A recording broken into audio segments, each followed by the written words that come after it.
هناك عدة طرق لفتح وإغلاق أقفال أبواب السيارات تويوتا. في هذا الفيديو سنتعرف على هذه الطرق والخصائص الخاصة بكل طريقة. الطريقة الأولى خاصة بالسيارات المزودة بالنظام الذكي لدخول وتشغيل السيارة. ينبغي أن يكون المفتاح الإلكتروني بحوزتك عند استعمال هذه الوظيفة. امسك مقبض باب السائق لفتح القفل. تأكد من لمس المستشعر الموجود على الجهة الخلفية من المقبض. ليس بالإمكان فك أقفال الأبواب خلال ال3 ثواني الأولى بعد إغلاقها مباشرة.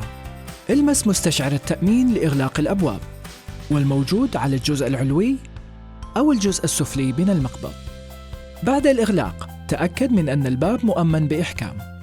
الطريقة الثانية لفتح وإغلاق أقفال الأبواب هي باستخدام الريموت. اضغط على هذا الزر لإغلاق أقفال جميع الأبواب، واضغط على هذا الزر لفتح أقفال الأبواب. الطريقة الثالثة لفتح وإغلاق أقفال الأبواب هي باستخدام المفاتيح اليدوية. أدر المفتاح عكس اتجاه عقارب الساعة لإغلاق أقفال جميع الأبواب، وأدره باتجاه عقارب الساعة لفتح الأقفال. لضمان الأمان، إذا تم فتح أقفال أبواب السيارة ولم يتم فتح أي باب خلال 30 ثانية تقريباً، سيتم إغلاق الأقفال تلقائياً.